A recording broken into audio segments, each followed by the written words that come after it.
vez, eu vou trazer aqui algumas questões para a gente problematizar e tentar esclarecê-las. Hoje eu vou falar sobre insistência, persistência. Resumindo numa palavra, resiliência. E numa questão jurídica, que é a parte assim, que eu tenho certeza que deixa a grande maioria dos brasileiros perdidas pela linguagem que é complexa e pelo tipo de profissional que a gente lida, que são os advogados, que a gente, com certeza, muitas vezes se sente perdido diante dele, porque não entende a lógica da justiça, que é praticada juridicamente, com a lógica da justiça que a gente entende que é a justiça do ponto de vista da moral cristã, a ponto de vista do ser justo.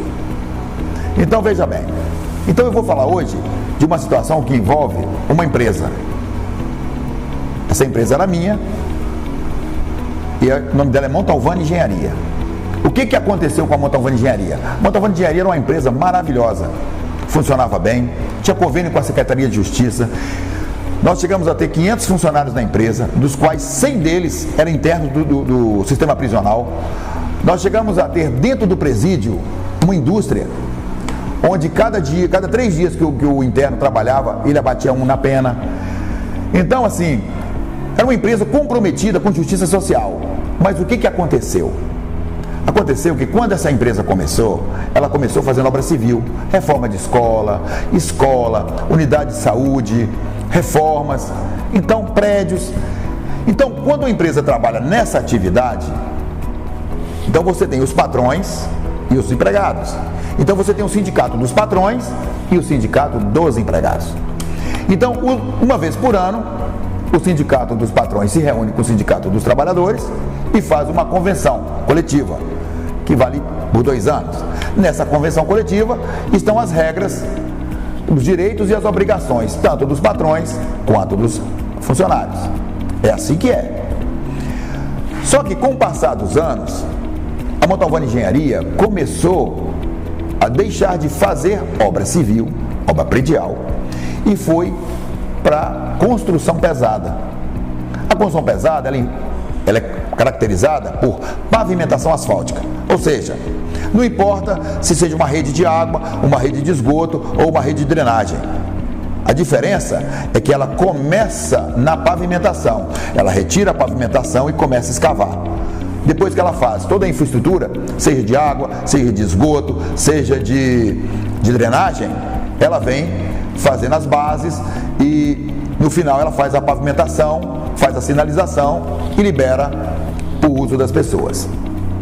Então, a empresa da construção pesada, ela também tem o seu sindicato próprio, tanto dos patrões quanto dos trabalhadores.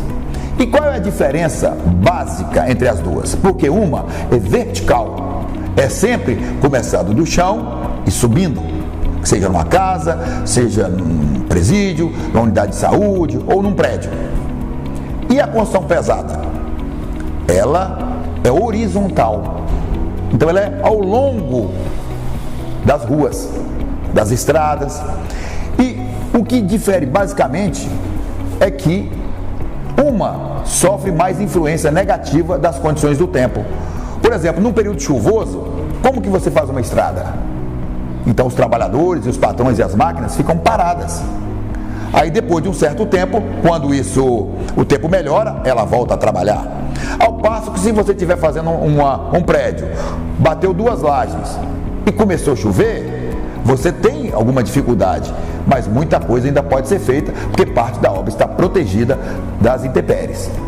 Então é óbvio que as condições, os direitos e as obrigações dos trabalhadores são diferenciadas de acordo se ele é do sindicato da construção civil ou se ele é do sindicato da construção pesada. O problema é que quando a Montalvani começou a ir para essa área da construção pesada e por final ficou 100% dentro dela e não praticava mais a construção civil, e aí, para que você possa ter uma ideia, o que acontece? Se na construção civil você tem um pedreiro, na construção pesada você tem um operador de patrol. Se aqui você tem um ajudante de pedreiro, aqui você tem um imprimador. Se na outra você tem um mestre de obra, na construção pesada você tem um topógrafo. E é dessa forma. Se na construção civil você tem uma colher de pedreiro, na construção pesada você tem a concha de uma reta escavadeira. Então, são profissões diferentes, são situações diferentes, com sindicatos diferentes. O problema é que o Sintraconst nunca aceitou que a Montalvani Engenharia mudasse de atividade.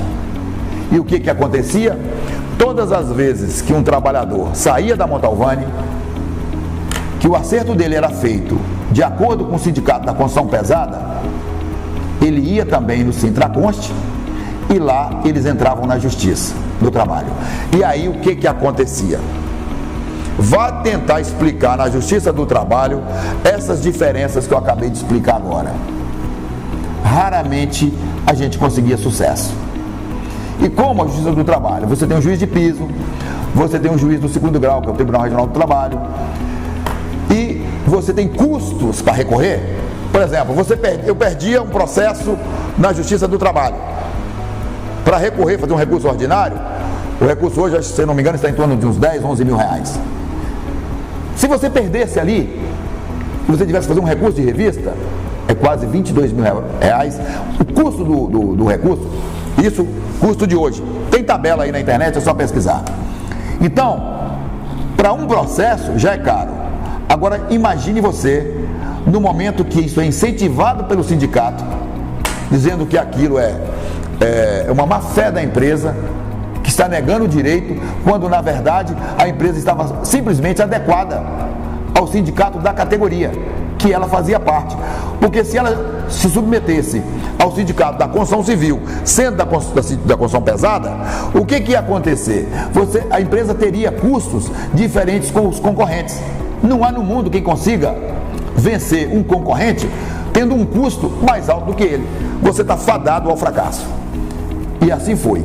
Com o passar do tempo, a própria Justiça do Trabalho começa a ficar impaciente, porque não é possível que uma empresa honesta, de um gestor honesto, tenha tantos problemas. E tinha, porque a coisa era conceitual. E com o passar do tempo, isso foi ficando insuportável. Até que um belo dia, eu sem saber o que fazer, uma funcionária minha, que também é advogada, virou: demita todo mundo, entregue os contratos e encerre a atividade. Está resolvido os seus problemas. E assim eu fiz. Demiti 200 funcionários. Os 100 internos do sistema prisional também perderam o emprego. Nessa época já estava em torno de 300, que eu já vinha enxugando. Eu acreditei que os problemas tinham se encerrado, mas eles só estavam começando. É por isso que esse tema é sobre insistência, persistência, que se resume numa palavra: resiliência. Então, começaram as ações trabalhistas. Então, como se ainda tinha algum dinheiro para receber, o tempo foi passando, muito acordo foi feito, muito acerto foi feito. Mas sempre tem alguns espertos que no passado, não agora depois da reforma trabalhista, que é um legado maravilhoso do Michel Temer e que Bolsonaro melhorou. Agora isso não está mais acontecendo como acontecia no passado. Mas no passado, levar uma empresa na Justiça do Trabalho era uma loteria com alguma chance, com algum ganho real. A loteria era se você ia ganhar 100% do pedido, porque parte era garantido. Então, quando a Montalvani não tinha mais como resolver o problema, ou não no tempo que os advogados das outras partes gostariam que resolvesse, eles começaram a buscar parentes. Então, quem foram os atingidos? Eu tinha situações de casamento de mais de 10 anos de separado, mas os advogados foram lá. E a justiça dava. Bastava pedir: olha, é ex-esposa, teve um problema com ele numa época tal aqui, olha só. A justiça concedia. E não tinha como mudar essa realidade.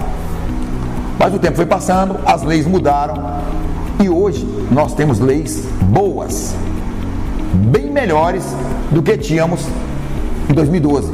Tanto é que se eu tivesse hoje na mesma situação que eu estive há 12 anos atrás, na mesma, exatamente, eu não teria perdido a minha empresa, a situação seria muito diferente.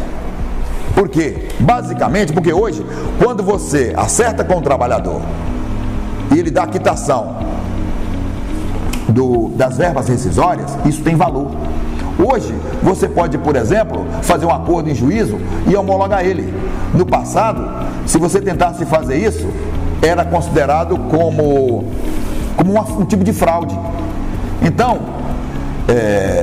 não tinha como dar um resultado diferente. Então, o que aconteceu? Começaram a buscar grupo econômico e sucessão empresarial. Sobre grupo econômico e sucessão empresarial, eu vou fazer um vídeo específico para que você possa compreender. Não numa linguagem jurídica, mas numa linguagem mais popular, para que as pessoas possam entender o que aconteceu. E isso sirva até de orientação para as pessoas mais humildes que têm as suas empresas e estejam na mesma dificuldade. Então, o que aconteceu? Agora eu vou falar de um caso específico de uma ação no valor de 350 mil reais, mais ou menos, que hoje atualizada, ela deve dar em torno de 900 mil reais. O que aconteceu com essa ação?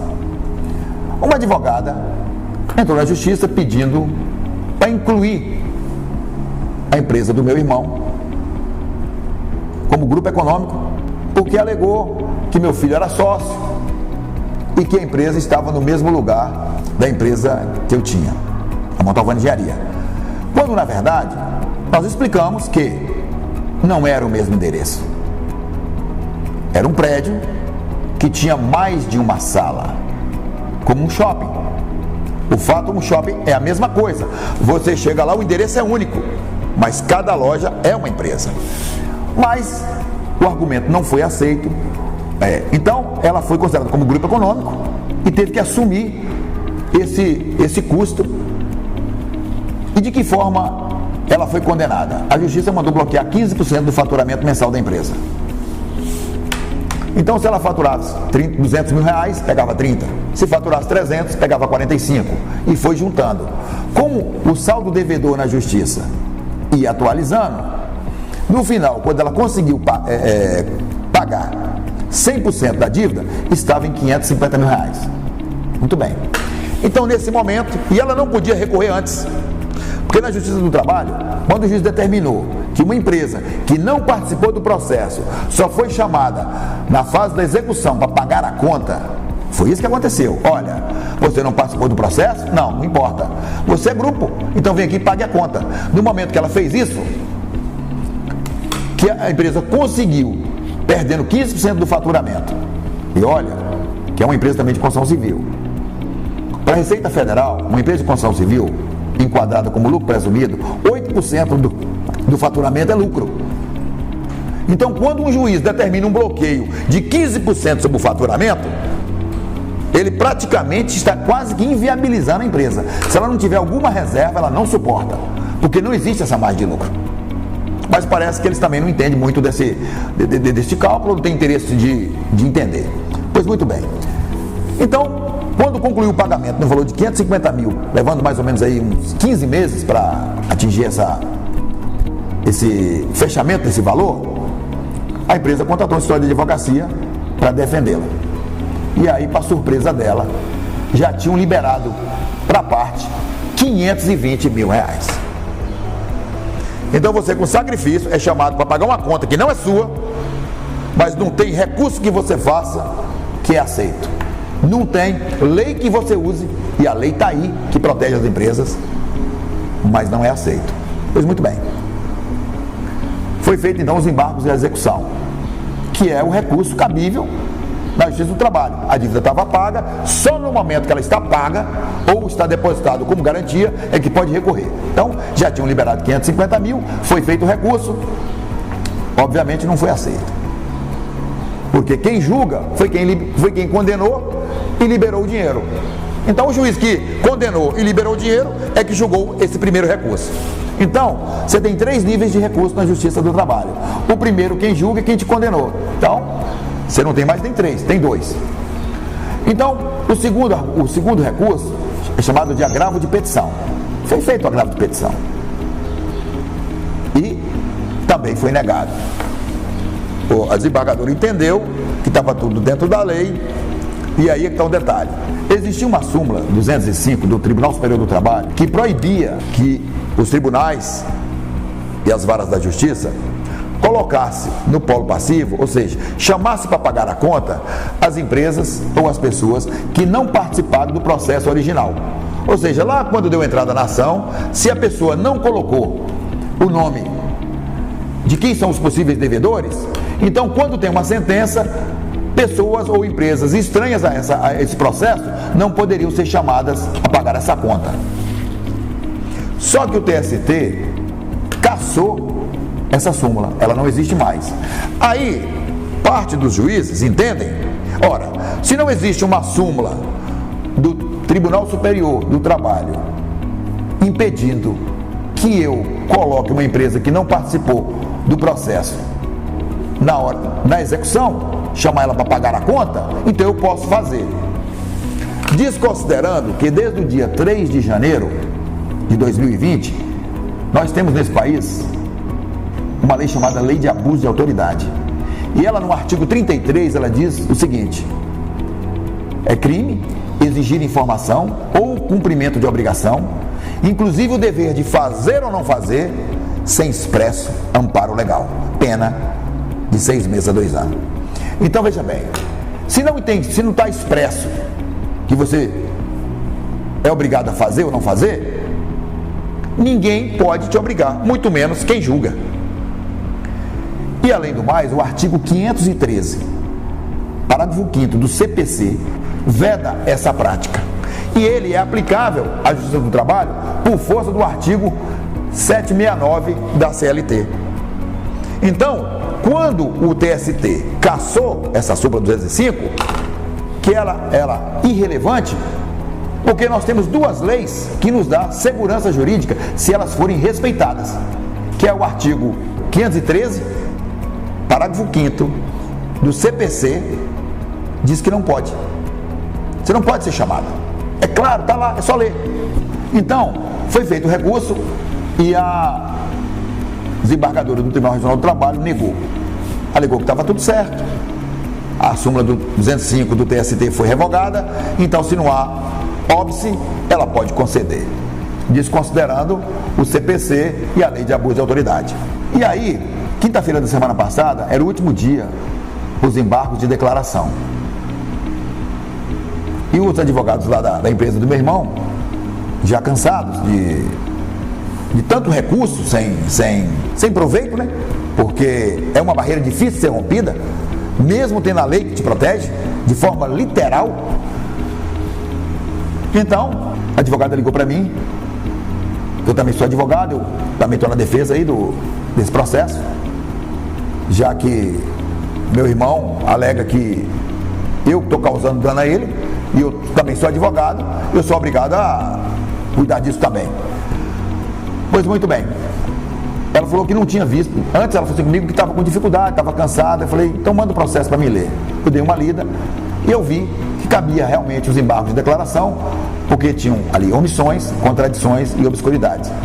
Sentei com o advogado que trabalha comigo, conversamos, fizemos um rascunho, mandamos para a advogada, aí parece que ela teve um momento de iluminação e viu e fez uns embargos maravilhosos. Fez esses embargos e protocolou. Aí agora é que vem o resultado do início desse vídeo, quando ele fala de insistência, persistência, resumindo na palavra resiliência. O que aconteceu de quinta-feira, que foi o último dia do prazo para os embargos de declaração, que ainda cabe recurso de revista, para essa terça-feira agora, dia 21. Foi que o Supremo julgou que o STF agora alterou a decisão do TST sobre grupo econômico. Ou seja, simplesmente o STF diz o seguinte, que o que vale é a lei. Não é porque o TST revogou uma súmula, que súmula não é lei, que o juiz pode simplesmente chamar para pagar uma conta uma empresa que não participou do processo. Porque nós ainda temos o artigo 513, parágrafo 5º do CPC, e uma lei de abuso da autoridade que criminaliza o ato de exigir informação ou cumprimento de obrigação sem o expresso amparo legal. Então isso é o resultado da capacidade de resistir. Nós não podemos nunca nos dar por perdidos. No jogo social, a gente não pode praticar o exercício arbitrário das próprias razões, porque tem regras. Então nós não podemos, no meio do jogo, desistir. Temos que jogar todos os minutos no tempo regulamentar e todos os minutos e segundos das prorrogações. Então hoje, quinta-feira, 23 de setembro, deve ter sido já protocolado uma petição dando ciência à desembargadora, que ainda vai julgar os embargos de declaração da decisão do Supremo. Mas caso ela entenda que de manter o que ela já decidiu, não tem problema. Iremos a Brasília, esperando ter mais sorte. Mas nós não vamos desistir enquanto tiver alguma chance de sucesso. Então, para você, quando você tiver das suas dificuldades, insista, persista, resista. Eu espero ter de alguma forma contribuído, problematizando essa questão, e espero ter de alguma forma esclarecido essa ideia. Meu nome é Montalvani.